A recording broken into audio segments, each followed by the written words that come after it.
Boa noite, queridos irmãos, que alegria poder estar com vocês nessa noite, nessa véspera de Natal, podendo compartilhar um pouco da palavra de Deus, podendo celebrar o nome do nosso Senhor e Salvador Jesus Cristo, cujo nascimento comemoramos nessa ocasião. Eu gostaria de continuar tratando sobre esse texto que a Miriam acabou de ler para nós. Se encontra no Evangelho segundo Lucas, capítulo 2, dos versos 8 até o verso 14. Ao final, eu vou ler um pouquinho adiante até o verso 20. Mas quando nós olhamos para esse texto que acabamos de ler, nós somos surpreendidos com algo que para nós pode parecer banal pelas cenas do presépio, mas que, em primeiro lugar, ele revela algo fantástico para nós. Para quem a proclamação dos anjos foi dirigida? Esse texto trata da proclamação dos anjos acerca do nascimento de Jesus. Para quem essa proclamação foi dirigida? A proclamação foi dirigida para pastores. E quando nós pensamos em pastores de ovelha, para nós pode parecer algo que vemos sempre na arte ou qualquer outro lugar. Porém, os pastores eram homens humildes, eram homens pobres, eram homens marginalizados. Fica a pergunta: por que os anjos não apareceram para governadores? Por que os anjos não apareceram para religiosos? Por que os anjos não apareceram para pessoas ricas? Eles apareceram para homens humildes, homens que estavam ali cuidando do seu rebanho, naquela noite em que não imaginavam que nada diferente ocorreria, mas ocorreu. O anjo veio e lhes anuncia algo. Isso nos leva, então, ao nosso segundo ponto dessa reflexão. Em primeiro lugar, o Senhor se manifestou a homens simples, a pastores pobres, a pessoas marginalizadas, não a pessoas com prestígio. Mas, em segundo lugar, qual foi a mensagem ensinada? Qual foi a mensagem trazida? A mensagem trazida foi a mensagem do nascimento do nosso Salvador. Quando lemos no verso 10, vemos que depois desse encontro inesperado do anjo com os pastores, eles se prostram e são tomados de grande medo. O que o anjo diz, então? Não tenha medo. Estou aqui para lhes trazer boa nova de grande alegria que será para todo o povo. Veja aqui a expressão boa nova. Boa nova, boa notícia, o Evangelho. A boa notícia que eles trazem agora não é para lhes causar medo, mas para lhes causar alegria. E o que é essa boa notícia que deve produzir alegria? Verso 11, que hoje, na cidade de Davi, lhes nasceu o Salvador, que é Cristo, o Senhor. Sim, aqui começa o Evangelho, no nascimento do nosso Salvador Jesus Cristo, na anunciação, na mensagem de que o Salvador nasceu. Por que o Salvador nasceu? Porque era necessário que ele nascesse. Não bastava que Deus intervisse de forma sobrenatural, como já havia feito na história de Israel tantas vezes. Não bastava que o Senhor se manifestasse de forma milagrosa. Afinal de contas, Deus já havia derrubado o muro de Jericó, Deus já havia aberto o Mar Vermelho, Deus já havia feito diante do seu povo tantos e tantos sinais e milagres. Por que um menino deveria nascer? O fato é que a boa notícia da salvação da humanidade passa, sim, por uma intervenção divina. Cristo nasceu concebido do Espírito Santo, da Virgem Maria. Seu nascimento é milagroso por si só. Todas as circunstâncias que já nos foram apresentadas aqui. Sim, é um milagre. Deus está aqui. O menino Jesus é Deus, verdadeiro Deus, luz de luz, consubstancial com o Pai. Ele possui a mesma natureza que o Pai, eternamente gerado do Pai. Sim, o menino é Deus, mas ele também é um homem. E esse é o grande tema do Evangelho de Lucas. O nosso Salvador é homem, verdadeiro homem, que se manifesta a homens como nós, a homens como esses pastores. De fato, o Cristo precisava ser verdadeiro Deus e verdadeiro homem. Nos nasceu o Salvador. O Salvador precisava nascer, como eu e você um dia nascemos também. Porque ele em tudo deveria se identificar conosco. Uma vez que nós, homens pecadores, como eram aqueles pastores, como somos cada um de nós, ofendemos a honra, a dignidade infinita do Deus Todo-Poderoso. Um homem deveria, então, nos representar.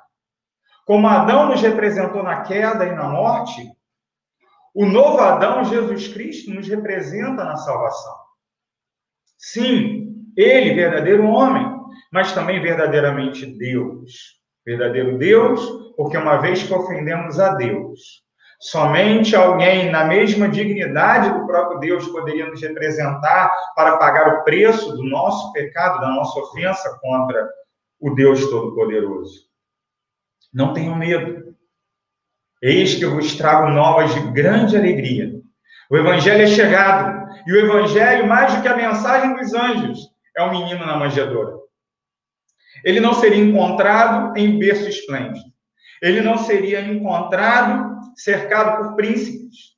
O rei do universo seria encontrado por aqueles pastores, por animais da estrebaria, envolto em faixas, deitado numa humilde manjedoura. Sim, a proclamação foi feita a homens humildes, porque é assim que o Senhor deve nos encontrar, contritos e humilhados diante da sua presença. Mas aqueles a quem o Senhor encontra humilhados, prostrados, contritos diante da sua presença, ele anuncia novas de grande alegria. É-nos nascido o Salvador, Jesus Cristo, esse menino deitado na manjedoura. Sim, a quem a mensagem é dada? A humildes pastores, a homens contritos diante da presença do Salvador. Qual é o conteúdo da mensagem? Jesus Cristo nasceu, ele é o nosso Redentor.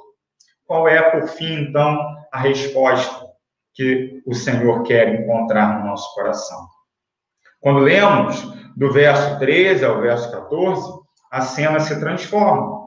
Não apenas mais um anjo, mas uma miríade de anjos, muitos anjos, um coro celestial se manifesta àqueles pastores. A primeira resposta é a resposta da adoração, é a resposta da glorificação do Senhor. Estamos tão acostumados a dizer que Jesus Cristo veio para nos salvar, e é verdade. Mas não podemos nos esquecer que o verdadeiro evangelho exalta a Deus. O verdadeiro evangelho restaura a adoração do homem ao seu Criador. Há muitos evangelhos paralelos aí.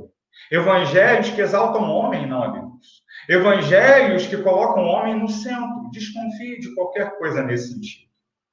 Perceba que diante da anunciação do nascimento de Jesus Cristo, nosso Salvador, os anjos em grande voz proclamam: glória a Deus nas maiores alturas e paz na terra entre os homens a quem Ele quer bem.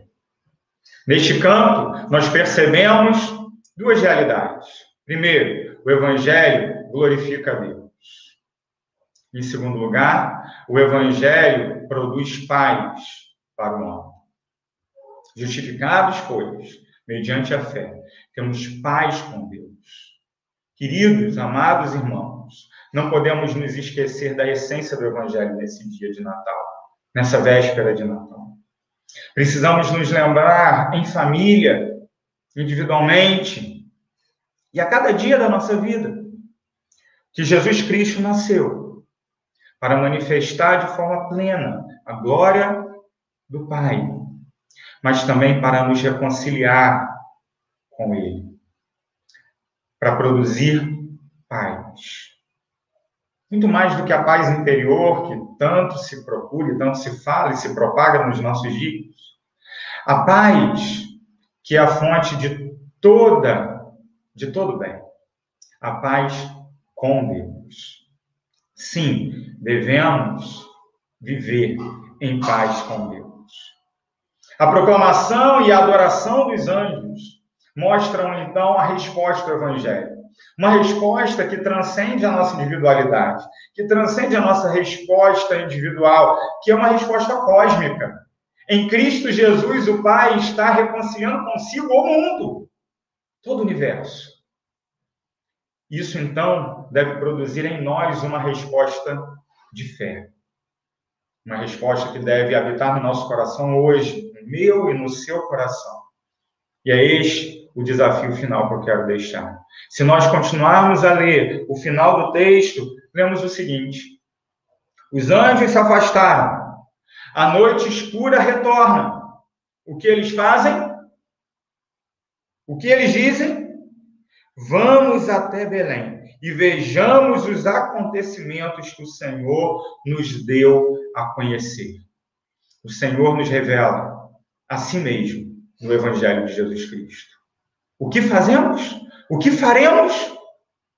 Vamos até Belém. Vamos ver, vamos testemunhar. Vamos encontrar o menino. Foram depressa e encontraram Maria e José e a criança deitada na manjedoura, verso 16. E vendo isso, divulgaram o que lhes tinham dito a respeito deste menino. Todos os que ouviram se admiraram das coisas relatadas pelos pastores. Maria, porém, guardava todas estas palavras, meditando-as no coração. E os pastores voltaram, glorificando e louvando a Deus por tudo que tinham ouvido e visto, como lhes tinha sido anunciado.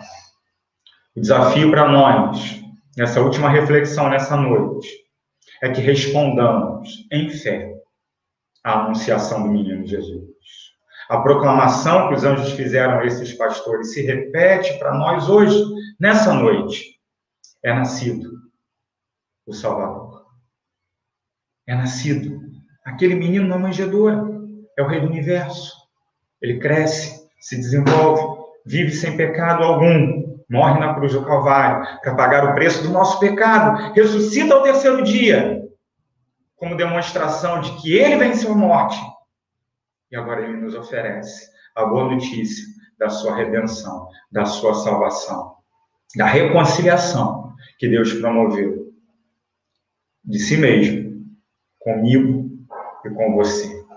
Que cada uma das nossas casas nessa noite celebre o Natal com essa visão. Trocamos presentes, comemoramos, festejamos, celebramos a unidade e a comunhão em família. Isso é muito bom. Mas não nos esqueçamos que a verdadeira paz é a paz comprada com o sangue de Jesus na cruz do Calvário. E o Cristo da cruz é o mesmo Cristo da manjedoura. Que olhemos para ele nessa noite. E como os anjos fizeram, respondamos em fé a oferta do Evangelho que nos foi dado. Zé Augusto fará então a oração final desta nossa celebração. Que alegria poder adorar o Senhor com cada irmão querido nessa noite, também com aqueles que verão esse vídeo depois. Que o Senhor os abençoe ricamente nesta véspera e nesta noite de Natal. Fiquem com Deus, que o Senhor a todos nos abençoe.